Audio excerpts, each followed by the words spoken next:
Hello. In my last video, I talked about dealing with low self-esteem, and I mentioned 5 signs that reveal that a person is dealing with low self-esteem. In this second half of the content, I will be talking about the remaining half signs that reveal that you might be dealing with low self-esteem. And low self-esteem is something that happens because of our external environment. And I've not done this before. I have noticed that many of my viewers are unsubscribed to this channel.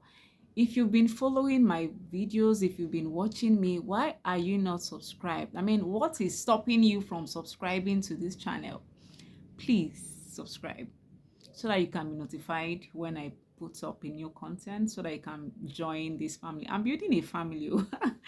I'm building a family. I'm building a community, and you will not like to miss out on what I share. Yeah, so in this video, I want to share the remaining half of the video. So if you missed it, please just check the description button or check the description box. I'll put it somewhere in the description box so you can go and check it out. Number 6 on my list is that you feel unloved and unworthy. I feel like I should speak about this in relation to relationships. This one has nothing to do with money, but sometimes the root causes come from feelings of rejection, feelings of maybe childhood trauma and rejection. For the women and for the men, women especially, why are you stuck in a relationship where you know that you're obviously the odd one out? Even in certain friendships amongst all women or all men, you know that you're the odd one out, but somehow you cannot leave because you have tied so much importance, so much relevance to that friendship, to that relationship. You feel like if you leave that relationship, nobody's going to accept you again. Who said so? This guy beats you like an animal. This guy, okay, let's say he's beating you like an animal. That's one. Secondly, this person keeps comparing you with other women, but somehow you think that the solution is to try and be living up. That is you losing yourself. If you're doing this, you're not only losing yourself, but you're losing your steam, you're losing your relevance. And it should not be so. You do not have to fit in. If the relationship is not for you, take a bow. See, I'm even demonstrating, like, take a bow and walk away. And for those who are not even in relationships, you have friends, and it's clear, it's glaring that these friends or these other people in your circle do not share the same values as you, as they do not share similar values with you, but somehow you're still there. Why why are you still there? And because you're still there, you're not just the odd one out. You cannot say the truth, you cannot stand for the truth. You're here today, you're here tomorrow, because of these feelings of rejection, feelings of unworthiness, feelings that you can never be loved. Let me tell you something. I wish I could say there was a solution outside God. And I was talking with a friend of mine, and I told her that the reason why a lot of women just settle for less or settle for any random guy that comes is because they have not experienced the love of God. You cannot even love yourself if you don't know what love is. Loving yourself does not mean splurging money on yourself, going on vacation. You can go on a vacation and still feel miserable in that Atlantic, in that place where you went to. You can go on a vacation, spoil yourself, go for whatever you want to go to, and still go back home crying on your pillow. If you feel unloved, if you feel that feeling of unworthiness, spending on yourself is not the solution. The only solution is experiencing the love of God. Like, I cannot emphasize this enough. Have you ever experienced the love of Abba? Like, the feeling is different. The feeling is just out of this world. That's the only solution. It just is out of this world. And this is why, if you have experienced the love of God, it's very unlikely that you'll just settle for any random guy. Because if this person does not measure up to the kind of love you receive from God, you know it's already you blacklist this person, you know it's already a red flag. And but for the men, it doesn't go the same way for the men. There are men who want to make money at all costs because it's going to make up for the inadequacy. They cannot woo certain ladies because the money is not there. And the funny thing is that these men know that all the women who flock around them are just there for the money. but they just shy away from it. They've made themselves to believe that it is money that every woman needs. If you are a man watching this, all women don't need money. I'm not saying that money is bad. I'm not saying that money is not necessary in a relationship, but if it becomes the primary factor outside of relevance, if it becomes the primary thing outside of what the core thing should look like, outside of what love really should be, you have missed it. Like, you have missed it. Okay, let's say you succeed in wooing that lady because of your because of your Bugatti or your Ferrari. Let's say you succeed at winning that lady because of how much wealth you have amassed. When this thing goes off, I'm not saying it would go up, but in absence of these things, will you still be able to woo such a lady? And now, this is not me saying you should not make a living for yourself. No, don't confuse what I'm saying. I'm just simply saying that the material things that we crave for should not be the primary factor, should not be what will build our self-esteem on. Number 7 on my list is feeling like a failure. And I've experienced this feeling before, and many people would usually have such feelings when they are not where they're supposed to be. Let me start this one by saying that growth is a process, and that success is also a process. It's never a destination. Everybody you admire today, I'm sure if you ask them, well, they are happy that they have got to the limelight. They might be happy that they have achieved what they've always wanted to achieve. But trust me, it's still a process for them. Growth is a process. Success is a process, because it's one thing to achieve wealth, achieve that status symbol. It's another thing to maintain it. To maintain it. That's why a lot of people dread virality. Imagine you going viral and your audience is the audiences you have amassed are waiting for you to give us the next big thing, and there's no more substance, there's no more value. So it's never, don't ever think or assume that people have arrived at their destination. So are you. You have not arrived at your destination. You are still growing. So give room for personal development. Give room for growth. And who knows, you might be the next. In fact, I believe that you are the next big thing. So just give room for growth. No need to rush. Have your goals and just create to-do list and follow through them, and you'll see that for every day that you keep discipline to your goal, every day, as long as you remain consistent to your goals, to your dreams, to your vision. And by consistency, I mean that you're doing something every day that pushes you closer to your goal. And the only way to achieve this is by creating that to-do list. Create it today. And if you create it today, follow through for 1 week and come and share the testimony with me personally. I'm happy to watch you grow. I'm happy to watch you grow and succeed. You are not a failure. Number 8 on my list is feeling unconfident and hesitant. A lot of people hesitate to speak. They cannot speak in public. They cannot express their opinions because they're not really confident about what they know. They have the solution to the answer. They have the solution to the answer in their palm like this, but they are so shy because they're thinking, how will my voice sound? How will people receive this? What if I'm wrong? So what if you are wrong? If you are wrong, never be ashamed to admit your flaw. Never be ashamed to admit that you did not get it right. You see me, I have made up my mind.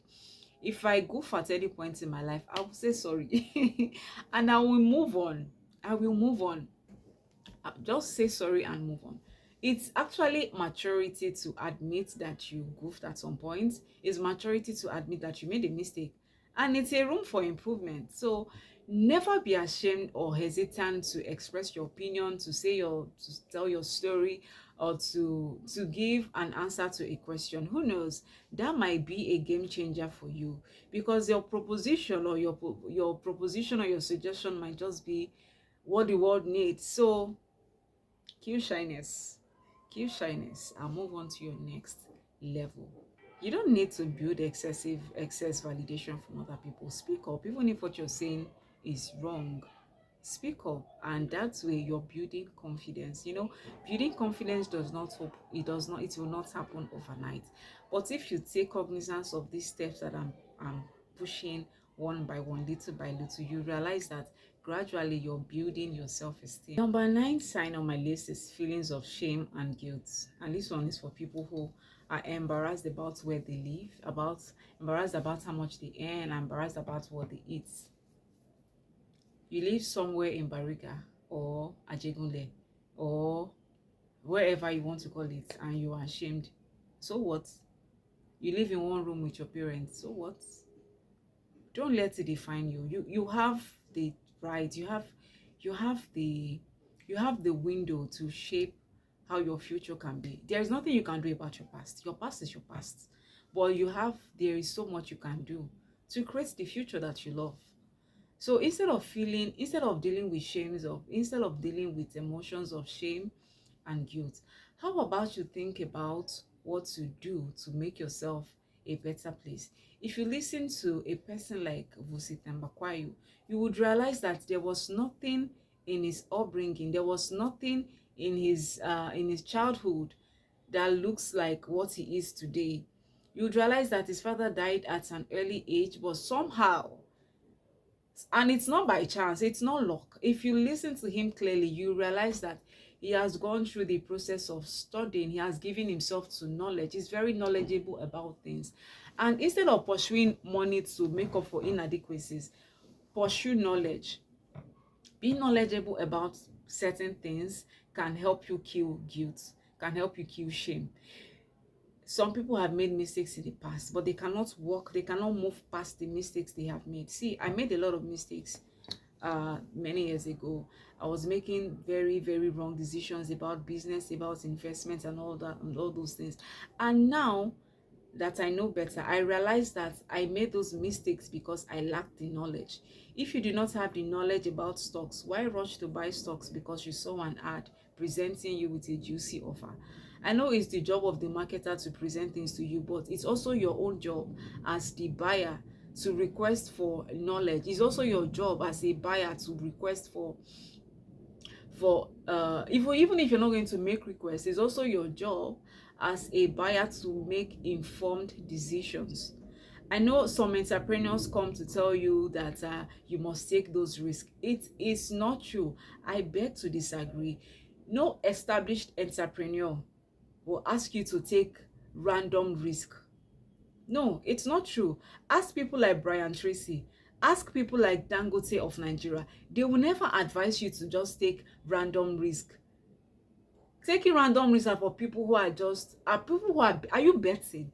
If you are not betting, then why take random risk? Sit down, give yourself to knowledge, learn about stock before you go and shook your head. Learn about these things, right? So give yourself to knowledge, learn about these things, and when you learn about these things, you can make informed decisions and you make less mistakes, avoidable. You will not make avoidable mistakes. And when you don't make avoidable mistakes, there's no place for feeling guilty. And if you've made those mistakes in the past, well, that's your past. You cannot do anything about your past, but you have your future ahead of you, and you can create the future that you want by the decisions that you're taking today. The last sign of my list is feeling inadequate and incompetent. And before we dive into this one, I just have a quick question for you. Those goals that you wrote early this year, go and bring them out. Can you please tell me the reason why you have not moved an inch since January? We are now in July. Why have you not? This is the 7th month of the year. The half of the year is gone. So why have you not moved an inch in realizing this goal? Let me tell you something. At the moment, I'm filming this video with an A series. And it's not giving the way I want it. My video is not really top notch. It's not close to what I want. It's not giving. But I have to keep moving. You know, earlier this year, I was telling myself that, okay, I'm going to get a job. I was defining my future. I told myself I'm going to get a job. I stopped creating content sometime in January because I was convincing myself that I needed to get a better job. I needed to get a job. And that I wanted to save up, get the kind of camera that I wanted. And then I received sense. And I pray that you receive sense in Jesus' name. I told myself, how about you work on delivering better content and leave the aesthetics for when you can afford it? And that was just what I did.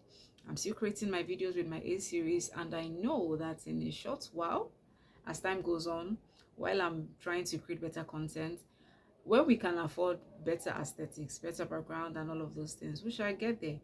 Life is slow and steady. There's no need to rush things through life. Sometimes the mistake we make is that you have to be overly competent. You have to be so ready. I switched from being a freelance blogger to becoming a copywriter. And when I started applying for jobs, the more I applied for jobs, the more I realized the new skills that was needed to make me stand out in the career. So you don't have to wait to become competent. There is such a thing as learning on the job. Start it and you will learn on the job. When I started using CapCut, there were so many features I did not even know existed. But I realized that for every time I'm editing my video, I'm realizing a new feature, and that's a new knowledge into my life. So don't become, don't let, don't wallow in low self-esteem. Don't wallow in pity because you feel incompetent or inadequate. We all are incompetent in some way. Nobody is a guru of some sort. We are all learning. There is always a new knowledge every time. So start where you are.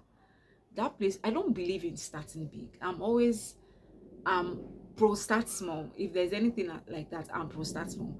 I believe that people should start wherever they are with what they have. You don't need to have everything. You don't have need to have everything for you to get started. Just start. The world is waiting to hear your story. The world is waiting to hear that story which only you can deliver. I'm waiting. I'm waiting, and I want to cheer you on. Could you relate with some of these signs? And was there something you did that helped you to pull out of this? I would like you to share in the comment section. Who knows, it could be helping somebody. Until then, don't forget to like and share. See you in my next